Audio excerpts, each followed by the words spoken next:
청약의 규칙에 네. 미혼인 자녀만 부양가족으로 인정되잖아요. 네. 근데 사실상 혼인을 올렸잖아요. 그런데 그거를 불화 상태이고 깨진 상태이고 또 주민등록은 여전히 후보자 집안으로 되어 있는 것을 이용해서 청약을 신청한 거잖아요. 이용이라기보다는 그러니까 우리가 볼 때는 의원님, 명백하게 불법이에요. 그래서 저는 이 집을 저는 내놓으셔야 된다고 생각해요. 그렇게 하실 용의가 있습니까? 수사기관의 결과에 따르겠습니다. 집을 포기. 아니요, 따르겠습니다. 어머니가 얻어준 전셋집에 거주하기로 하고 그것에 대한 사용료를 내기로 계약서를 쓰지 않았습니까? 아드님하고. 네, 네. 그러니까 거기 사실상 거주하려고 했던 것이죠. 네, 계획이 예, 그랬습니다. 그러면 당연히 네.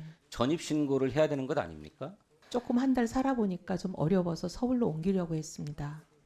그래서 전입신고를 하지 않고 그냥 세종에 있는 직장에 계속 다닌 거군요.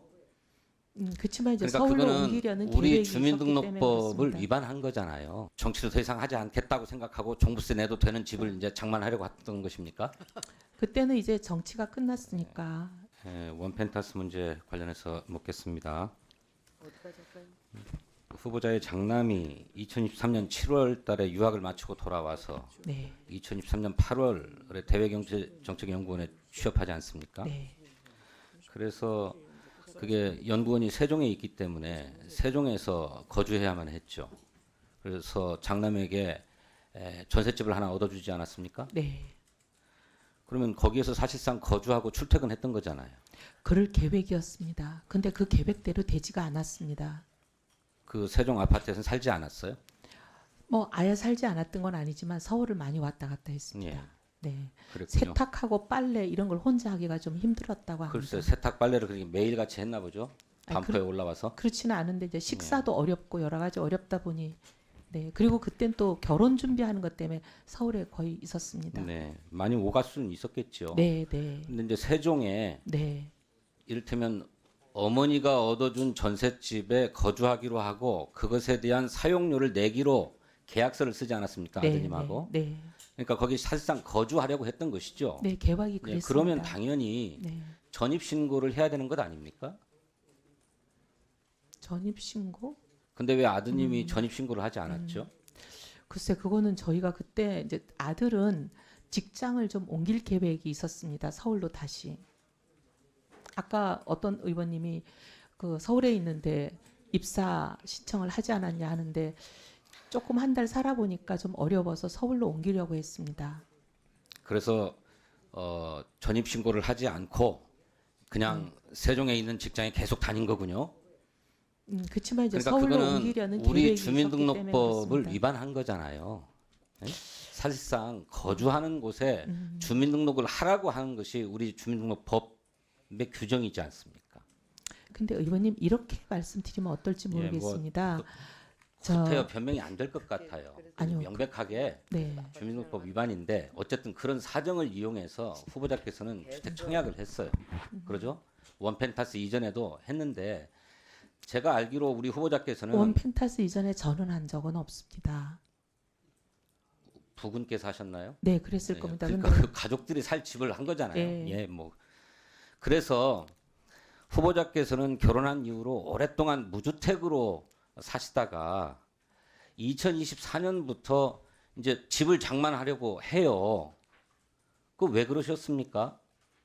그 동안에 집을 사려면 얼마든지 살 수 있는 경제력이 있었잖아요. 그런데 구태여 주택을 사려고 하거나 청약하려거나 하지 않다가 2024년에 그렇게 하세요. 왜 그랬어요?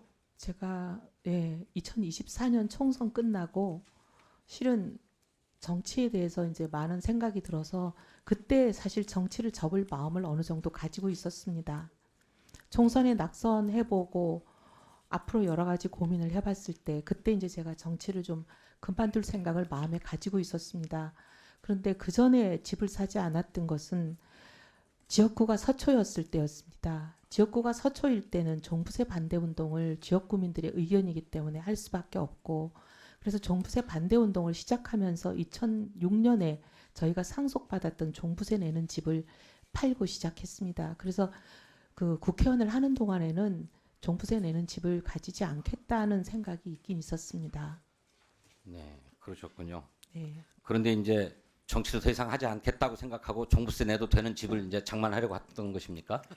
그때는 이제 정치가 끝났으니까 예. 예. 그리고 가족들이 그 전세 이사 다니는 것을 많이 힘들어했습니다. 그다음에 후보자의 아들이 2023년 12월 결혼을 했는데 네. 무슨 문제가 있어서 조정한 부부 사이에 불화가 있어가지고 결혼이 깨질 지경이었다 이렇게 말씀하고 계시는데 그때는 깨졌다고 판단했습니다. 그래서 한 1년 반 만에 다시 사이가 회복된 겁니까? 많은 노력을 했습니다. 정말 모든 사람이 많은 노력을 했습니다. 본인들도 했지만 근데 그렇다면 그 후보자의 며느리 네. 이를테면 약혼녀라고 표현을 하시던데 사실상의 혼인을 했으니까요. 네. 그 며느리가 왜 후보자들의 이전을 위해서 집을 비워줘야 했습니까? 이전을 위해서 비워준 건 아니고요. 본인도 그렇지 않으면요. 이전하기 전에 집을 나갔습니다. 직전에 7월 네. 25일이라고 아까 우리 김영환 의원이 도표로 보여줬잖아요. 근데 이제 저희가 들어가게 된다는 것을 알면 사이가 좋지 않은 상황에선 당연히 나가지 않겠습니까? 그렇게 되는데 거기 있고 버티겠습니까? 그러면 며느리는 그 집에서 신혼집으로 얻은 집인데 혼자서 사신 거군요. 사이가 안 좋았는데 왜냐하면 본인 몫이 반이 있습니다. 그 본인 몫의 절반 중에 일부는 시아버지로부터 빌린 돈 아니었습니까? 네, 맞습니다. 네. 그래서 그러니까 그 자꾸 빌린 50% 지분이라고 얘기하지 마세요. 우리가 볼 때는 돈이 많은 집안이라서 그런지 몰라도 좀 이해가 안 돼요. 그런데 어쨌든 그 빌린 돈은 의원님 원펜타스 청약할 때 청약의 규칙에 네.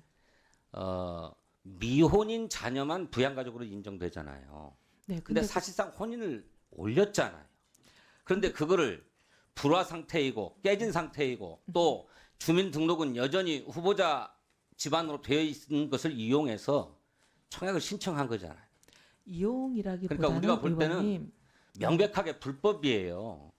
그래서 저는 이 집을 저는 내놓으셔야 된다고 생각해요. 그렇게 하실 용의가 있습니까? 수사기관의 결과에 따르겠습니다. 집을 포기 아니요, 따르겠습니다.